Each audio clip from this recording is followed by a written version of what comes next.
Hi, how you? Ladies and gentlemen, welcome to the first ever episode of The Real Rule. I am your fearless leader, beloved host, Clare Dunn, and you are listening exclusively on the Certified Rush Baby Network.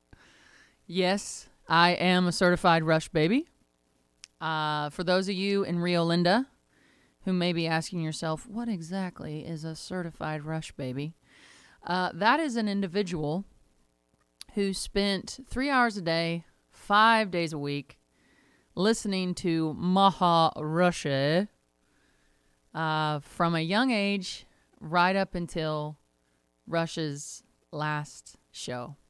And for me, I got my education and my certification in being a Rush Baby, listening to him on the tractor growing up, on the farm, and behind the wheel of a pickup, hauling water to cattle, or in a combine, or just driving down the road.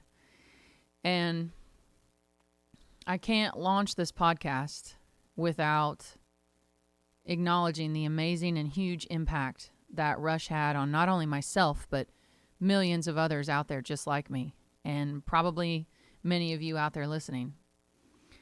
And I miss getting to be able to just, go to my phone or my app or, even the radio and get to hear his voice.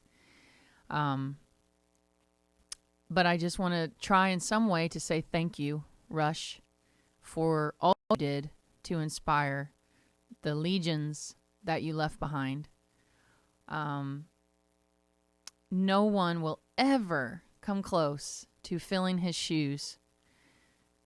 But I know there are so many in the fight today, including those listening and beyond, who aspire to follow in his footsteps. And what a remarkable challenge that in and of itself is. So that's what we aspire to do here on The Real Rule. We acknowledge our heroes of the past and our professors, if you will. And Maha Rushe was certainly my professor in the world that I now find myself. So anyway, thank you so much, Rush. And if there's any Rush babies out there listening, drop a comment. I would love to know if you are one as well. So even if you're not a Rush baby, drop a comment. So ladies and gentlemen, let's get into it. I'm going to try to keep these brief. I had a whole other launch planned for this podcast. Some of you may be asking yourself, like, why is it taking her so long to post the first episode? Like, what's she doing? A lot has happened. A lot has happened since I announced that I was going to be doing this podcast. So much so that the intro I had, we'll just have to wait for another time. If we get to it, great. If we don't, it doesn't really matter. We are already winning, and we haven't even launched, which is what I'm so excited about. And that is thanks to you and everything that you are doing to get this message out, because you and I both know it's the truth. These are things that must be fixed, and that's what we're here to do. We're here to fix agriculture and rule America, and nothing less. So please share this podcast, by the way. Please please give us a comment. It helps us, especially where we are starting up a brand new platform. If you don't already, please follow the podcast on Instagram and YouTube. Those are the only two places we are outside of wherever you're listening to us right now. But we are at The Real Rule. The Real, like REAL, RURAL. Not rule as in RULE. Although, both apply if you want to. But at The Real Rule, THEREAL, RURAL. And then you can also follow me at Clare Dunn Music on all social media platforms. Instagram, TikTok, X, Facebook. I'm everywhere at Clare Dunn Music, and that is where I will be breaking a lot of topics that eventually we will talk about here. So you might want to stay tuned in both places. But the point of today's podcast is to establish a timeline, which there is a method to the madness. I understand very clearly that there are a lot of issues about agriculture in the news right now. And trust you me, my sweets, I will be getting to that. But everything is moving so fast. I don't want this issue to just get gobbled over or covered up with all the other things. I've been with these ranchers since before this story got any national news. In fact, you guys were the reason that you guys were the ones who broke this story nationally, basically. I brought it to you. You saw value in it. And therefore, you guys have elevated this story to a national platform that now it is finally getting some attention that it deserves because, frankly, before September 13th, no one was posting about this on social media that I know of. And it's certainly not a post with any real reach because I tend to know about things. And this is in my backyard, this whole issue I'm about to talk about. And I had no clue it was going on. But you guys have elevated this issue to its rightful position of some national attention. And I think finally some help is going to be given. But let's go through this timeline. I want to give you all the facts of the case that we have and what started this whole deal. I think it's important. Again, there is a method to the madness. Just trust me there. But this is an issue related to the United States Forest Service agency effectively doing a 500,000 acre land grab in southeast Colorado, my home area, and southwest Kansas. This would be devastating not only for the rural communities that this land is in, it would be devastating for our beef supply at large, which we already have way too low of beef supply. We don't have enough cow numbers in America. This would take a lot of cattle out of production, between 7,000 and 20,000 head. And I believe that's 7,000 and 20,000 mamas, which, if you don't know anything about agriculture, to raise a mama cow takes years. To get her into production takes years. Then it takes another couple years for her calf to be ready to go into production. So it is an investment of a lot of time, effort, money, etc. So if this were to pass, this new draft assessment that they are trying to shove through, it would remove all the grazing off of this 500,000 acres of land, and it would just be catastrophic for not only these ranchers, but our national herd supply as a nation, as well as it would have immediate and catastrophic impacts on these rural communities that these ranchers are huge contributors to. So let's get into it. This is regarding the Cimarron and Comanche National Grasslands. Comanche National Grasslands are in southeast Colorado. They comprise about 440,000 acres.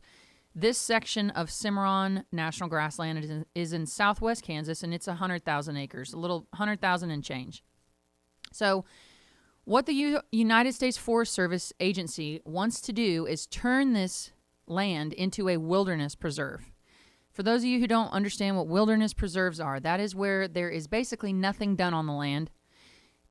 All production is taken off of it. There's no, if there is any oil and gas, which there's not really any to speak of on this land, but if there is any, that's all gone. If there's any cattle grazing, which is predominantly what these grazing lands do, that is all removed. There is no recreation, no ATVs, no recreational vehicles are on this land.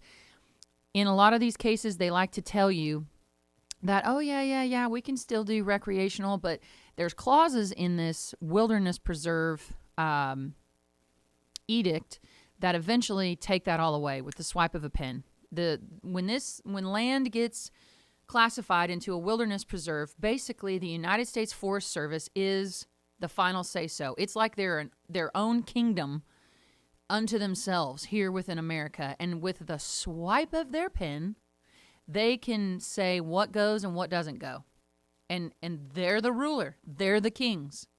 So that's what they want to do with this 500,000 acres of Cimarron and Comanche National Forest land, National Grassland. So let's establish the timeline, okay? September 13th, I was asked to speak at an event in southeast Colorado, in Los Animas, Colorado, which is my home area, which is where these Los Animas is close to where all these national grasslands start, the Comanche National Grasslands. I am also, like I said, we're already winning and we haven't even launched, but I'm also starting my own organization. That's in the works. We have a lot of cool announcements going forward. We're partnering with other organizations. We are just on fire, and that is all thanks to you guys. So thank you so very much. But September 13th, I got asked to speak and perform at a Lincoln Day dinner in Los Animas, Colorado. I just mentioned at the end of my speech, my speech was all about ag. What I see are the major threats to ag and what we need to do to fix it. I was in front of some legislators, and,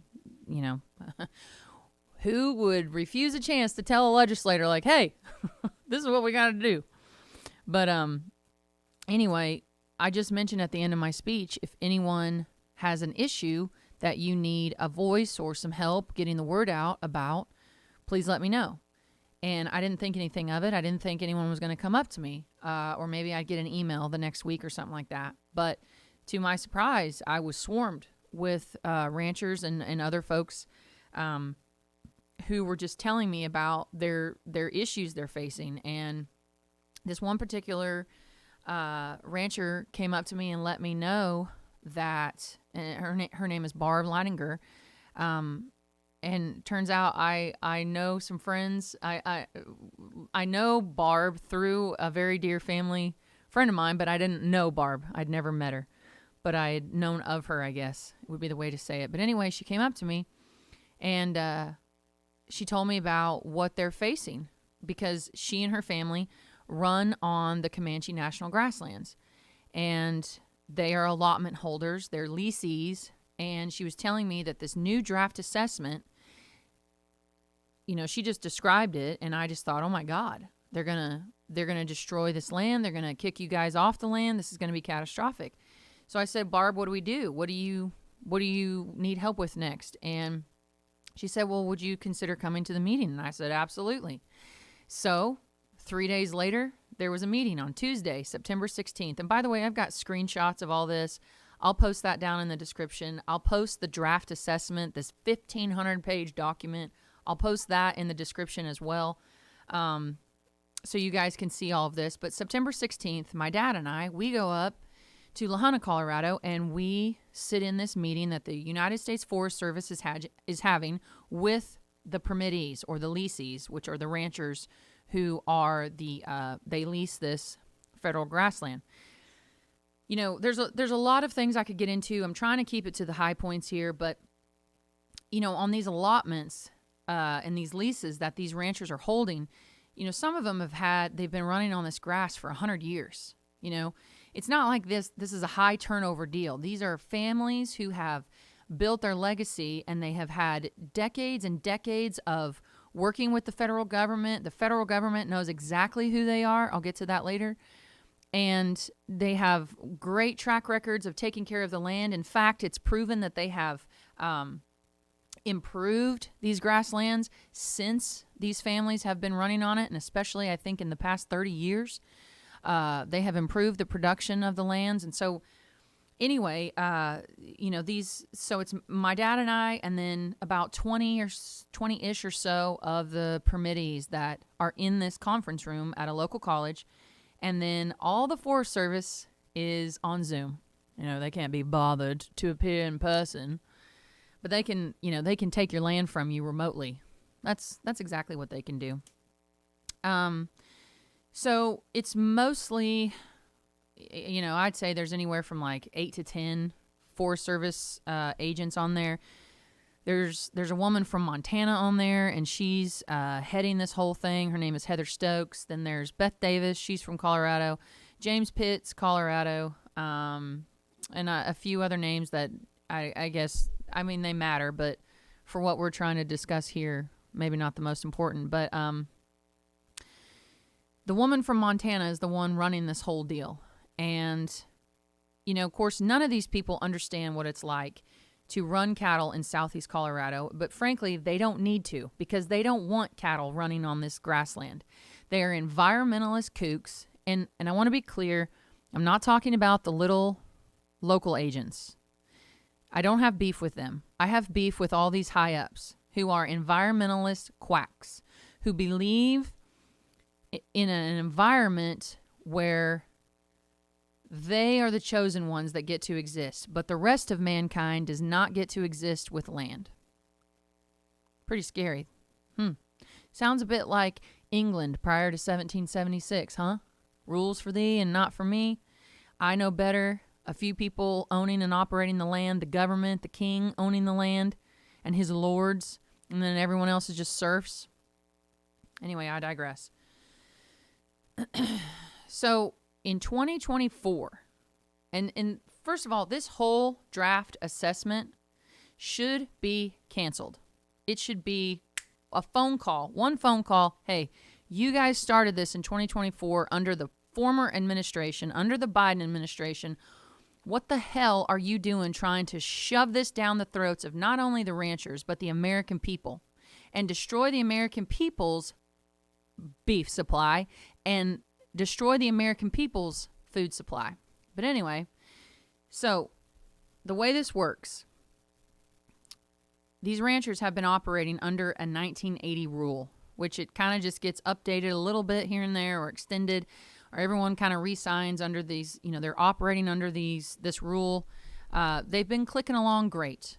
Point being, everything has been improving. There's nothing wrong with the rules that they're currently operating under, is my point. But in April of 2024, oh my gosh, what amazing timing. These group of rogue agents decide, well, we got to have a brand new rule written. Well, so they write the new rule based off of the draft assessment, and that's the part of the process that they're in. So, April 2024, what's going on? Well, I think it's pretty clear to everyone that a Democrat is not going to be in the White House that fall. That's basically what's going on in April of 24. So, I can just see it now. If you know these people, you know these people. I can just see it now. They got together and said, oh my God, we've got to put together this draft assessment. We've got to start the American Serengeti now, which is a whole other topic. And we've got to use these 500,000 grazing acres. Plus we've got GORP over here, which is a whole other issue. And that's 700,000 acres. So we've got to hurry and get all this land sequestered from the American people, and in one fell swoop, we could have 1.25 million acres to start the American Serengeti. Not on my watch. Anyway, so they start this new draft assessment in April of 2024. They hire a third-party company out of Texas to do this. The company is called AECOM. They have very suspicious ties to the Nature Conservancy, which does not want agriculture, which does not want private land ownership, and is the antithesis to the founding principles of this nation. So they hire a third party to come up with this overwhelming 1,500-page draft assessment, which, like I just mentioned, the new plan will come from the draft assessment. In this draft assessment, they cite all kinds of reasons for why what they call stressors on the land. They list private property ownership as a stressor on the land. There are private property parcels scattered in and amongst and around the edges, obviously around the edges, but in and amongst the national grasslands, and they want to take those parcels and usurp them into Forest Service agency owned land. BS. You give these people a square inch, they take the entire country. We're not doing it. We're not going for it. So, this whole thing, if they turn this land into a wilderness preserve, which is what they want to do, which they talk about in the draft assessment, it would take off grazing. It would kick these ranchers off the land. It would bankrupt them. They would have to sell all their cattle. Those cattle would go out of circulation and production in the American food supply. And the ramifications of this just go on and on. So, I go to the meeting the 16th. And I want to give you a couple highlights from that. Now, thankfully, this whole issue has finally, I think I mentioned this already, been ran up the food chain. And supposedly, you know, they're going to get this stopped or looked into or something. But it just needs to be stopped. There's just really no reason this needs to go on. Because this was started under Biden administration guidelines. And let me explain this to you. So they started this in April of 24 under the Biden administration's language, environmentalist guidelines, endangered species guidelines, and a whole bunch of other things. Okay? Thinking they were just going to ram it through under dark of night before anyone realized what was going on. Well, they didn't count on you and I. They didn't count on us saying, hey, wait a minute, folks. This smells a lot like a land grab. This smells a lot like BS. This smells a lot like totalitarianism on behalf of the United States Forest Service Agency. Oh, this smells a lot like the American Serengeti. Not on my watch. Anyway, every president, every administration gets to redo these guidelines. Okay? So they started this under Biden guidelines, the draft assessment. So then when Trump got elected, he redid all these guidelines, and he started ixnaying all this environmentalist stuff, all this endangered species language, all this terminology that is in this draft assessment that they used to craft it. Trump has gotten rid of that already. He came into office in January, and that was all swiped off the table. But yet, these rogue Forest Service agents will not let this draft assessment go. They want to shove it down the throats of these ranchers and subsequently shove it down the throats of the American people. That right there, in my opinion, I'm not a environmentalist attorney, and I'm not, although I know some great ones, and I am in talks with them about this whole thing. But that right there should be an easy thing for anyone with some power to say, hey, we need to at least do this draft assessment off of current administration guidelines, terminology, and general guidelines. So that right there is another shady thing that, you know, if the Forest Service Agency really wanted to do the right thing, if they were really being above board, they wouldn't be cramming this down everyone's throat under Biden administration era guidelines. So let me tell you a couple key points from this meeting that I think you ought to know. I've talked about them, some of them briefly on social media, but I want to condense it and put it all in one place here so you guys can not have to jump back and forth on videos. But three key points I want to make. We go into this meeting. One of the ranchers asks, why weren't we involved in this assessment phase? The Forest Service went out and involved, like I said, AECOM. They involved tribes. This is not tribal land. The tribes don't have anything to do with this land, but they went and involved every Tom, Dick, and Harry they could except the ranchers who run on this land. And they got everyone else's input for what should be in this assessment. So in the meeting, a rancher asked, hey, why didn't you guys include us until the very last minute on this draft assessment to where we didn't even have time to submit? And I think in some parts of this, if I understand right, they didn't get any involvement at all. And here is what one of those Forest Service agents said. And I believe her name is Beth Davis, and I'm not doxing anybody. This was a public meeting. These are federal government employees. And she goes, well, I just don't think we had all of y'all's, I don't think we had all of your contact information. But if you'd like to write it down and get us your contact information, if you'd like to all go around the room and give us your emails, then we would have them all in one place and we could reach out to you in the future and blah, blah, blah. And my dad and I just look at each other and we're like, you know, we didn't say this, but we talked about it after the meeting. But we were both thinking like, that is bull right there. Because anytime you work with USDA, the first thing they do is get your contact information. And the Forest Service Agency is under USDA. And any producer knows that's worked with FSA or NRCS, they got your phone number. They got your email. It's one of the first things they get, and you're in a database. And you mean to tell me, Beth Davis, you don't know how to get a hold of the people who've been running for decades and decades and decades on your land? You mean to tell me you don't know who the ranchers are, who in your eyes are destroying the land? Yeah, go feed someone else full of bull. All right? It ain't gonna fly here. Second thing that happened during that meeting that I thought was pretty egregious. A rancher had to ask, a couple different ranchers had to ask, I believe in total 3 or 4 times, hey, who was the third party you hired to come up with this draft assessment? Oh, they hem-hawed around. I think Beth hem-hawed around for a while. And then I think James Pitts hem-hawed around for a while.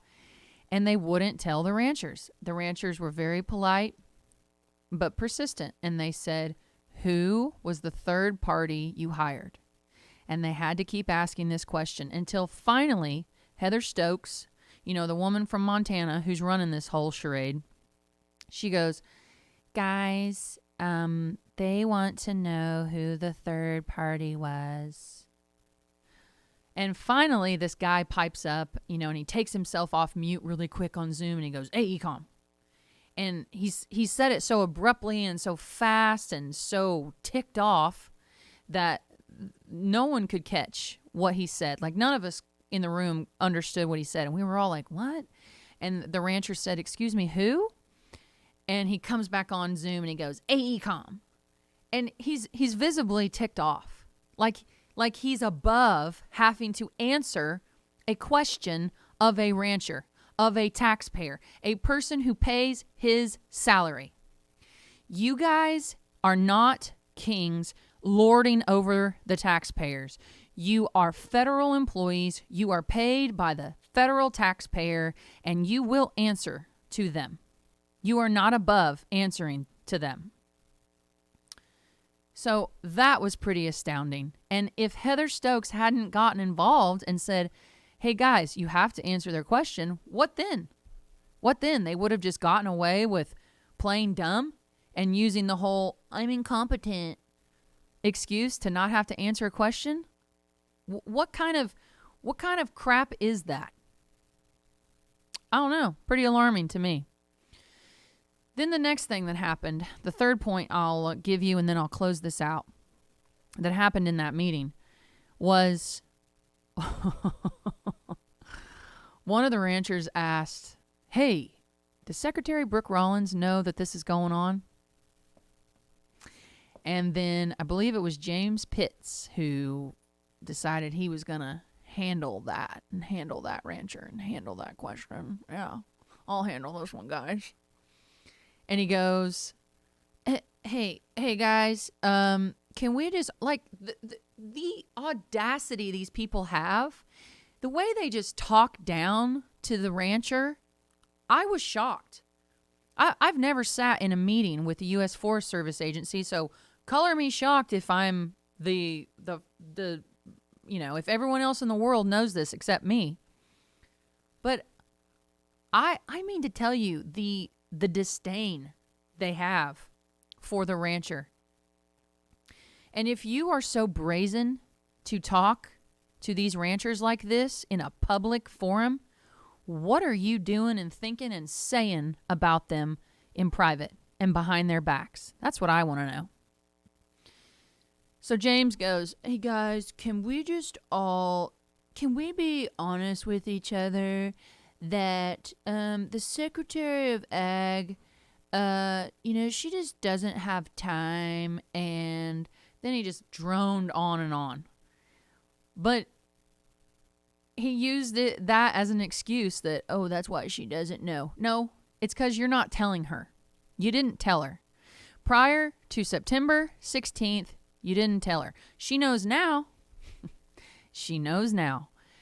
But you guys wanted to keep this from her, and you guys wanted to keep this from everyone in the Trump administration. And you wanted to shove this down the throats of these ranchers, these rural communities, and the American people at large under cover of night. And you thought you were going to get away with it. But they didn't count on you and me. They didn't count on us. We are all fed up with it. And I just happen to be a person with the microphone right now. But in back of me is producers from all across this nation. In back of me are citizens from rural America all across this nation. In back of me is the American population at large. And we are all fed up with you people, with people like you, who want to destroy our nation within, who want to take away our rights, our God-given sovereignty, by selling out the American farmer and rancher, selling out rural America, and selling out the American people. And we say no more.